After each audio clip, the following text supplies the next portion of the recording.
하나님 말씀 누가복음 16장 19절부터 마지막 31절까지를 공독하겠습니다.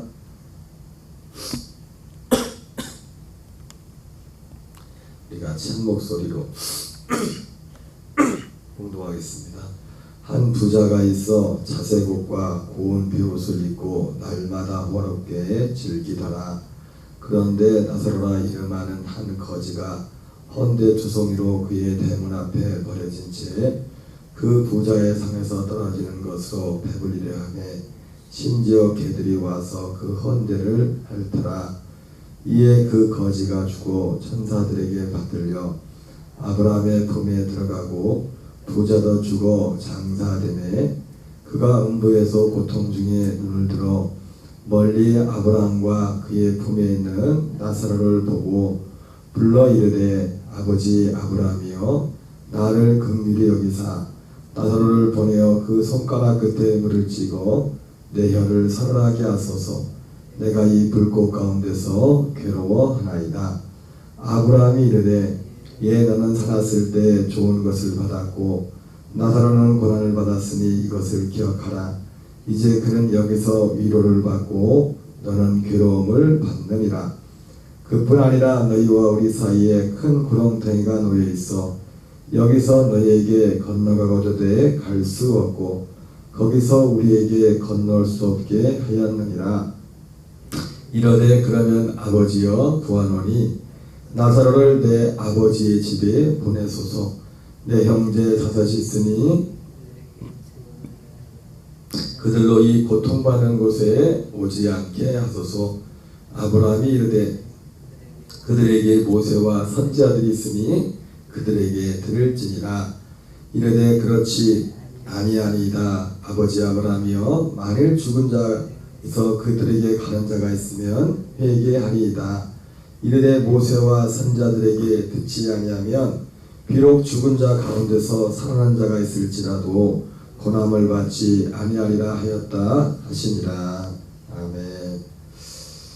할렐루야. 오늘은 누가복음 16장 19절부터 마지막 31절까지 본문의 말씀을 중심으로 어떤 부자와 거지 나사로라는 제목으로 하나님의 말씀을 전하도록 하겠습니다. 오늘 본문의 말씀은 우리에게 너무나 익숙한 잘 아는 말씀이죠.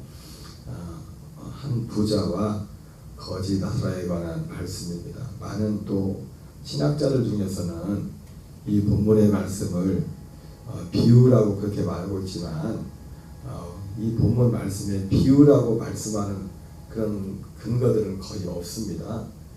그리고 특별히 오늘 본문의 말씀은 실명을 언급하고 있죠. 나사로라는 어떤 사람의 실명을 실제로 언급하고 있고, 혹시 예수님이 이 말씀을 빗대어서 어떤 비유로 말씀했을지라도 사실은 그 의미는 바뀔 것이 없습니다. 왜냐하면 있는 사실을 말씀한 것이기 때문에.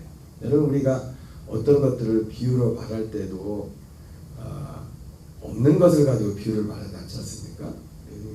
오늘 본문에 분명한 혹시 그걸 비유라고 할지라도 비유라는 근거도 희박하지만은 이 사실관계가 예수님께서 말씀하시고자 하는 그 말씀의 그 의도가 결코 흐려질 수 없음을 말씀하고 있습니다.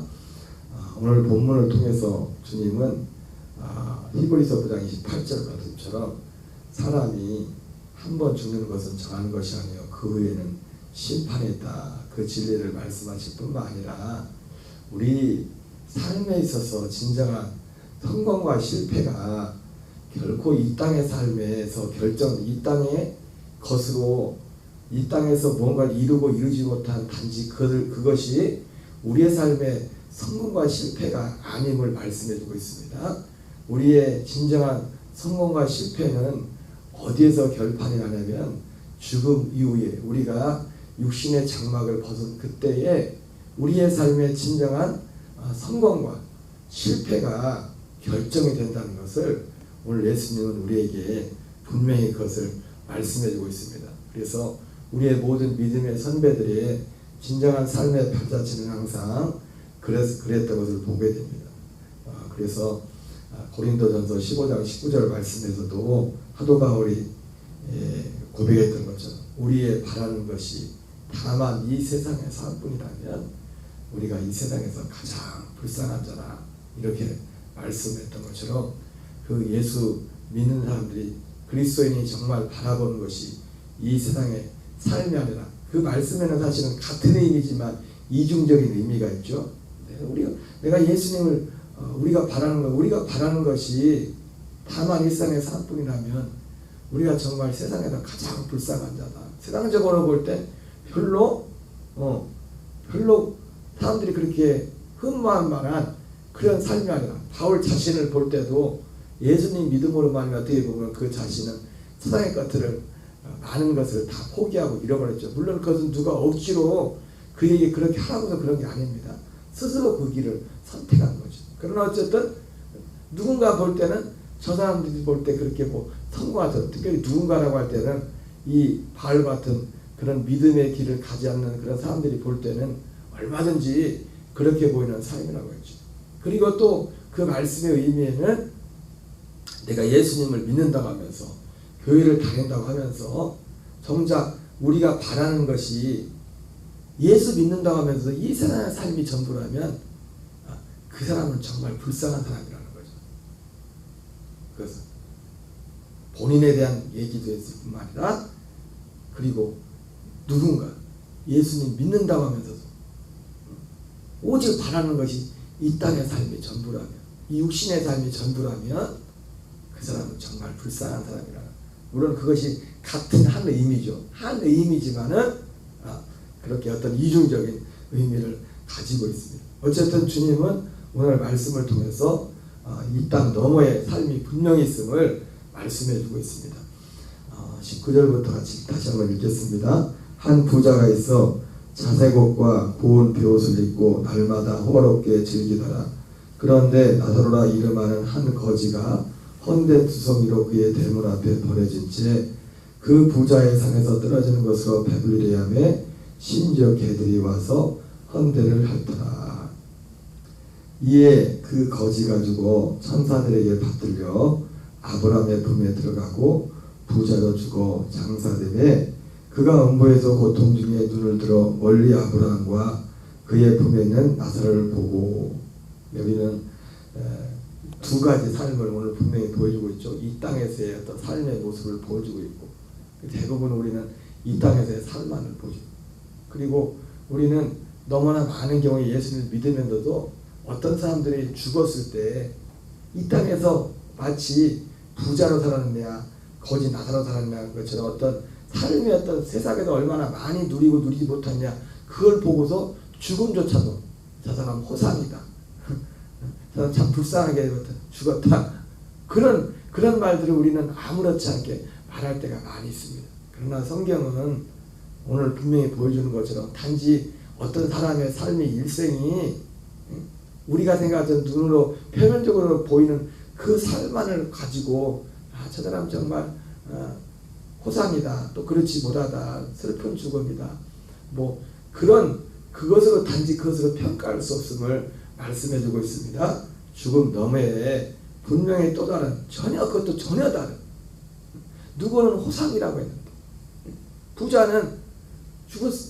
물론 얼마나 많은 조문객들도 왔겠습니까? 그 부자의 가족도 있고, 거지 다 죽음조차도, 삶조차도 그렇지만 죽음조차도 사실은 부자는 죽음 이후에조차도 이 땅의 삶의 모습 자체가 달랐을 겁니다. 가는 그 길까지. 그리고 거지 나사로는 살아있는 동안, 숨쉬는 동안 그 삶의 모습도 죽어서조차도 이 땅에서의 삶이 누구 하나 거지 나사로를 오늘 이 삶을 추론해 볼 때 그 장례조차도 요즘 같이 말하면, 우리나라 같이 말한다면 요즘은 장례치를 가족이나 없으면 나라에서 그 비용을 부담해서 그렇게 해주는 우리나라의 제도는 있죠, 그렇죠? 돈을 주고 장례 비용까지. 아마 최대한의 그 대우를 받았다면 그 죽음 이후에도 이 땅에서 그 정도의 대우를 받았을 것입니다. 정말 불쌍한 삶이죠. 누구 하나 찾아보지 않는. 진짜 제가 서울에 있을 때 어떤 교인을 돌아가셔서 장례를 가는데 진짜 아무도 안 왔더라고요. 사람이 아무도 없어. 아무도 없는데 나라에서 이제는 그 장례 그거를 해놓은 겁니다. 그 사람에 대해서 나라에서 그런 죽음을 보고서 하늘과 땅 차이죠. 그 죽어서 이 땅에서의 그 마지막 모습조차도. 그러나 이 땅의 삶이 그것이 우리의 눈에 보이는 천국가 아니라 오히려 그 죽음 너머 위에 분명한 오히려 정반대의 삶이 기다리고 있었습니다. 오늘 거지 나사로는 아브라함의 품에 천사의 손에 받들려 아브라함의 품에 들어갔다고 이렇게 말씀하고 있죠. 그러나 부자는 죽어서 음부에 들어갔다. 음부의 고통 중에서 고통당하는 부자의 모습을 보게 됩니다. 이 땅에서 모든 누릴 것들을 다 누렸지만 자기가 할 수 있는, 부자는 돈이 많았으니까 이 땅에서 할 수 있는 웬만한 건 다 했겠죠. 그렇죠? 할 수 있는 건 다 했을 겁니다.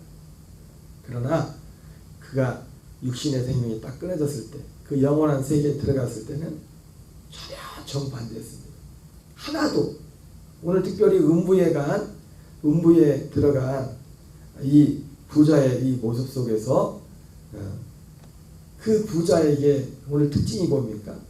하나의 그의 그 부자가 요구한 그 요구 중에 하나도 그 요구가 이루어진 것이었습니다. 그리고 일단은 고통 가운데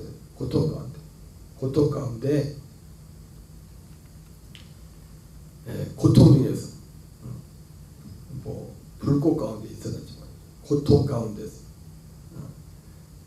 있었던 걸 보게 되죠. 아브라함과 그의 품에 나사를 보고 불러 이르되 아버지 아브라함이여 나를 긍휼히 여기소서. 그래서 나사로를 보내어 그 손가락 끝에 불을 찍어 내 혀를 서늘하게 하소서. 내가 이 불꽃 가운데서 괴로워하나이다. 우리가 죽으면 고통이, 육신으로만 우리가 고통을 당하는 줄 알지만 육신의 고통이 아니라 혼으로도 우리가 육신으로 고통을 당하듯이 혼으로도 그 고통을 느낄 수 있음을 오늘 본문에 보여주고 있죠. 그죠? 그가 오늘 당한 고통의 모습을 보면 물 한 모금을 어떻게, 사람이 당할 수 있는 고통이 이 물을 마시지 못하는 그 고통이지 않습니까? 우리 육신으로. 그래서 그렇게 묘사하고 있죠. 그리고 불꽃 가운데서 실제로 사람이 육신으로 당할 수 있는 고통 중에 또 하나 불로 고통을 받는 것. 그보다 더 끔찍한 것도 없겠죠. 몸에 그 대표된 거죠. 괴로워하는 그 모습을 보게 됩니다. 그래서 먼저는 이 두 가지, 사실은 이 부자가 그 음부에서 두 가지를 요구합니다. 크게는 하나는 자기 자신을 위한 요구였고, 하나는 또 이 땅에, 이 세상에 두고 온 자기 가족들을 위한 요구였어요. 그러나 둘 다 그 요구에 대해서 아브라함이 들어주지 않죠. 그러니까 이 세상에서는 하나님이 악인에게나 의인에게나 누군가 그 주님의 이름을 부를 때 이 땅의 요구를 들어주십니다. 그죠? 악하다고 요구를 안 들어주는 게 아니에요. 하나님이. 그리고 그렇기 때문에 우리가 하나님 앞에 항상 성경을 통해서 보지만은 하나님 앞에 뭔가를 요구해서 그분이 우리의 어떤 요구를 들어줬다고 해서 하나님이 꼭 우리를 기뻐하기 때문에 요구를 들어주는 건 아니에요. 그것을 우리가 명확하게 알 수가 있죠. 어쨌든 그 고통 가운데 있었고, 이 음부에 떨어진 이 부자, 결국 오늘 예수님이 이 비유를 말씀하시는 의도는 뭡니까? 여기 가지 말라는 거죠. 그죠? 우리 보고 여기를 가지 말라는 거고, 또 우리 보고 부자가 간 길이 아니라 거지 나사로, 비록 거지였지만 나사로 같은 그곳에 가라고 이것을 말씀해 주고 있는 거예요. 단지 이런 게 있다, 그걸 알라고 말씀하신 게 아니라 여기는 가지 말고 여기에 가야 된다, 이것을 말씀하시면서 하는 것이죠. 어쨌든 음부에 간 이 부자는 이 땅에 살아있을 때는 자기가 하고 싶은 모든 것을 다 했지만은 이 음부에 가서는 자기가 하고 싶은 그 어떤 것도, 고통 중에 있었을 뿐만 아니라 자기가 그 하고 싶은 그 어떤 것도 할 수가 없었어요. 그것도 괴로움이겠죠. 그죠? 우리가 사람이 세상에서도 내가 하고 싶은 걸 하지 못할 때 그 괴로움이 있지 않습니까? 마음에 그런 것처럼. 어쨌든 그 요구를 하나도 응답받지 못했어요. 하나는 자기 자신을 위해서, 하나는 가족을 위해서인데, 그때 먼저 이제 이 부자가 자기 자신을 위해서 구하죠. 방금 말했던 것처럼 이 불꽃 가운데 내가 괴로워하나이다. 나사로를 보내어 그 손가락 끝에 불을 찍어 내 안을 살아나게 하소서. 내가 이 불꽃 가운데서 괴로워하나이다 했을 때 아브라함이 말합니다. 예, 너는 살았을 때 좋은 것을 받았고 나사로는 고난을 받았으니 이것을 기억하라. 이제 그는 여기서 위로를 받고 너는 괴로움을 받느니라. 그가 고통당하는 이유에 대해서 먼저 말합니다. 우리가 얼핏 잘못 이 본문만 보면은 성경 어디를 봐도 어쨌든 이 부자가 고통당한 이유에 대해서 이거 말고, 그리고 나사로가 아브라함의 품에 안겨서 지금 위로를 받고 있다고 하지 않습니까? 그 이유에 대해서 명확한 이유를 이 25절 외에는 다른 데 나오지 않아요. 얼핏 우리가 이것만 보면은 그렇구나, 그럴 수, 오해할 수도 있겠죠. 이 세상에서 고난받은 사람은 좋은 데 가고 고생하고 거지처럼 부자처럼 부자 살면 이거 안 되겠네. 이게 굉장히 막 극단으로 갈 수 있죠. 그러나 우리가 단지 이 내용을 어쨌든 여기 분명한 이유는 이거밖에 나오지 않아요. 지금 부자와 거지 나사로가 중요한 게, 사실은 우리가 여기서 중요한 대목도 25절이 굉장히 중요한 대목 중에 하나잖아요. 부자는 어떻게 하다가 좋은 부에 가고 거지 나사로는 어떻게 하다가 거지였지만 저렇게 좋은 곳에 갔을까. 근데 예수님은 지금 그 이유를 25절에서 딱 여기 한 절 이것만 말씀하고 있어요. 예, 너는 살았을 때 좋은 것을 받았고 나사로는 고난을 받았으니 이것을 기억하라. 이제 그는 여기서 위로를 받고 너는 괴로움을 받느니라.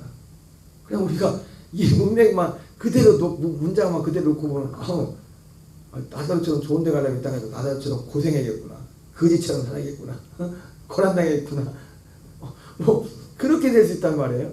그러나 우리가 성경 전체를 놓고 볼 때 그냥 그렇게 말해버리면 이게 뭐 이상해져 버리죠. 그죠? 분명한 것은 어떤 열매가 있다는 거죠. 열매가 믿음이란 거예요. 믿음이란 것. 그 어떤 믿음의 열매가 있어요. 그냥 이거를 부자는 지옥 가고 가난하면 천국 간다 이래 버리면 이거는 보통 문제가 안 되는 거예요. 보통 문제가 아니에요. 보통 문제. 고난도 고난 나름이고, 베드로 사도가 말했던 것처럼 사도 베드로는 세 가지 고난을 말하죠. 세 가지 고난을. 고난이 있는데 세 가지 고난의 모습이 있어요. 세 가지 고난. 많은 고난 중에 하나는 죄로 인한 고난이 있다고 했고, 또 두 번째는 애매한 고난이 있다고 했어요. 세 번째는 그리스도를 위한 고난이 있다고 했어요. 여러분, 제가 언젠가 그런 말씀을 했죠. 요한계시록에서 마지막에 주님이 모든 눈물을, 구원받은 사람들의 모든 눈물을 씻어주는다 했잖아요. 그죠? 모든 눈물. 눈물도 눈물 나름이라고 했습니다. 눈물도 주님이 씻어주는 눈물이 따로 있다고요. 고린도후서 7장에 근심도 근심 나름이라 했잖아요. 세상 근심이 있고 사망에 이르게 하는 세상 근심이 있고, 울어도 울음에 눈물이 가지 않습니까? 슬퍼서 우는 눈물이 있고 기뻐서 우는 눈물이 있다고요. 요즘 파리올림픽 때문에 난리세요. 그냥 보니까 어제도 봤죠. 우리 한국 애들 왜 이렇게 잘생기고 잘났는지. 어제는 보니까 뉴스를 보니까 탁구 여자아이가 신유빈이 뭐 삐약이라고 하더만 신유빈이 8강에서 이제 일본애하고 싸워가지고 막 이겼더라고요. 지난번 아시안 게임 때 졌는데 근데 이번엔 보니까 뉴스를 보니까 3대 0으로 이기다가 3대 0이었나? 3세트를, 요즘은 뭐 게임도 많이 바뀐 것 같아요. 7세트까지 4대 3으로 이긴 거 보니까 세트가 7세트가 된 것 같은데 탁구가 3대 0으로 이겨서 쉽게 이길 줄 알았는데 아마 이제는 일본에서 작전을 짠 것 같아. 그 흐름을 깨려고 옷 갈아입는다고 들어갔다 한참 있다 들어왔나 봐. 일본에 옷을 진짜 갈아입었는지 안 갈아입었는지 모르겠지만 그래가지고 이제는 3대 0으로 이기다가 3대 3까지 막 3대 3이 돼버려가지고 근데 이제는 마지막 세트 정신이 대단한 것 같아요. 그 정도 되면 졌을 텐데 그걸 이겨버렸어요. 그 뉴스에도 보니까 애가 막 울더라고요. 막 울어. 근데 그 울음도 지금 신유빈이 그 한국 그 대표가 이겨서 우는 똑같이 우는데 일본에도 울고. 근데 울음의 의미가 다르잖아요, 그죠? 신유빈이 우는 거는 기뻐서 우는 거고 너무 기뻐가지고 이 일본 선수가 우는 거는 슬퍼가지고 너무 마음이 아파서 우는 거. 눈물도 눈물의 나름이라는 눈물도. 고난도 고난의 나름이에요. 고난도. 얘들은 이 세상에서 좋은 것을 받았고 좋은 것을 받는 것도 좋은 것을 받는 건 나름이에요. 하나님이 하나님의 아들들에게 주는 아들들로서 어떤 것을 누릴 수 있는 주는 좋은 것들이 있고 그러나 하나님을 알지 못하면서 하나님과의 관계가 없지 못하면서도 세상의 것을 세상에 그냥 오직 육신적으로만 모든 좋은 것을 다 누리는 그런 것들이 있습니다. 고난도 고난 나름입니다.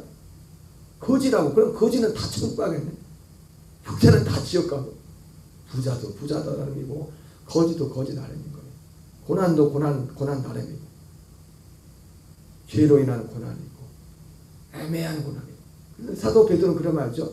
애매히 고난을 받아도 그리스도를 생각하면 참으면 이는 하나님 앞에 영광이 되지만 죄가 있어 매를 맞고 참으면 무슨 칭찬이 있으리. 또 그리고 세 번째 고난이 그리스도를 위한 고난이라고 있습니다. 어쨌든 분명한 것은 뭐냐면 요한복음 5장에서도 예수님이 말씀하죠. 믿음이라는 것이 우리 어떤 믿음이 있으면 믿음의 어떤 삶의 모습으로 나타난다고요. 삶의 모습으로. 그래서 악한 일을 행한 자는 심판의 부활로 선한 일을 행한 자는 생명의 부활로 나오리라 그러잖아요. 그죠? 분명히 어떤 우리의 믿음의 행위에 대해서 말씀하고 있지 않습니까? 믿음이 단지 눈에 안 보이는 것이 아니라 주님이 받으신다. 어쨌든 이 아브라함은 이 부자의 요구를 받아들이지 않습니다. 그러면서 26절에 받아들일 수 있는 이유를 첫 번째는 25절에 그 이유를 대고 26절에 또 하나 이유를 말하죠. 그뿐 아니라 너희와 우리 사이에 큰 구렁텅이가 놓여 있어 여기서 너희에게 건너가고자 갈 수 없고 거기서 우리에게 건너올 수도 없게 하였느니라. 혹시라도 내가 갖다 물을 떠다 주려고 하려고 할지라도 자체가 환경 자체가 여기서 거기로 갈 수 없고 거기서 여기로도 올 수 없다고 그렇게 말씀하고 있는 겁니다. 그랬더니 두 번째 이제 자기 자신을 위한 요구가 거절당했죠. 그 요구를. 두 번째는 이 땅에 있는 자기 가족 형제들을 위해서 구합니다. 이르되 그러면 아버지여 구하노니 나더러를 내 아버지의 집에 보내소서. 내 형제 다섯이 있으니 그들에게 증언하게 하여 그들로 이 고통받는 곳에 오지 않게 하소서. 그랬더니 아브라함이 이르되 그들에게 모세와 선자들이 있으니 그들에게 들을지니라. 이르되 그렇지 아니하니이다. 아버지 아브라함이여 만일 죽은 자이어서 그들에게 가는 자가 있으면 회개하리이다. 이르되 모세와 선자에게 듣지 아니하면 비록 죽은 자가 데서 살아난 자가 있을지라도 고난을 받지 아니하리라 하였다 하시니라. 이렇게 말씀하고 있습니다. 그래서 두 번째 자기 형제들에 대한 요구조차도 그를 거절합니다. 그 요구가 뭐였습니까? 이 나사로를 죽은 자 가운데서 보내주면 이 형제들로 이 고통받는 곳에 오지 않게 해주십시오. 이렇게 말하도. 그러나 아브라함 뭐라 합니까? 그러지 마라. 모세와 선자에게 들어라.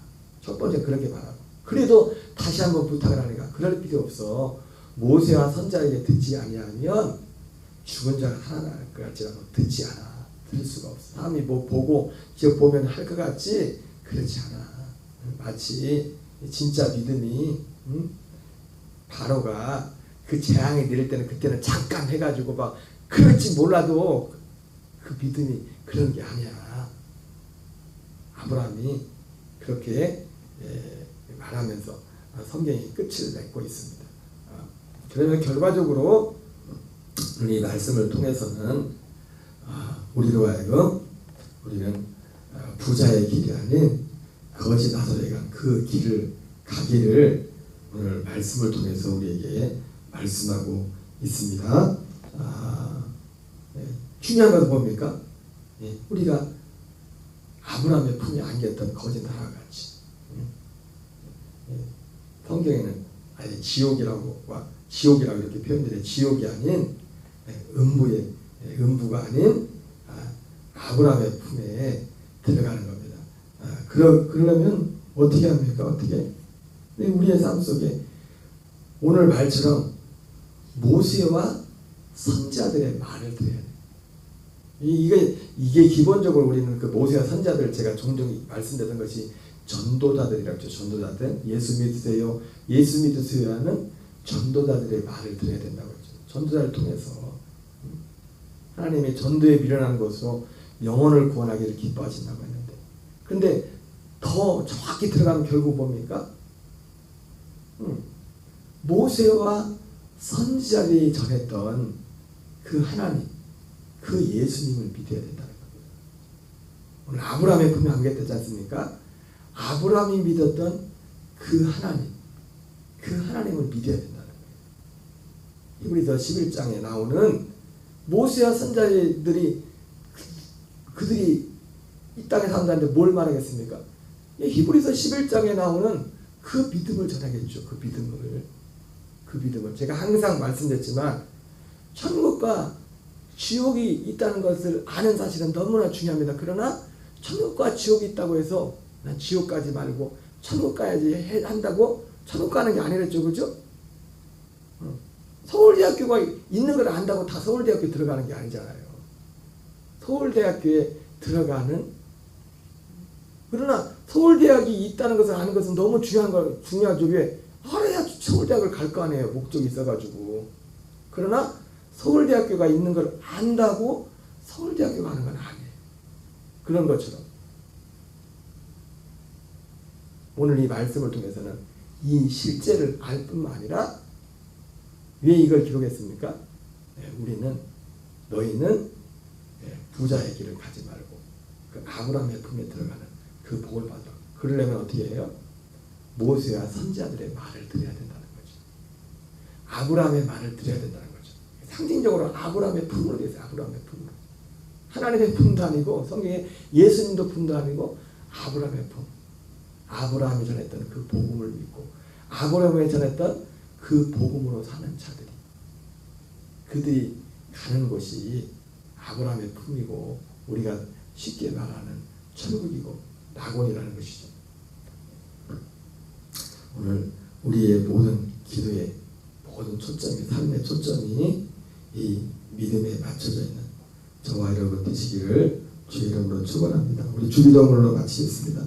하늘에 계신 우리 아버지여, 이름이 거룩히 여김을 받으시오며 나라 임하옵시며 뜻이 하늘에서 이루어진 것 같이 땅에서도 이루어지이다.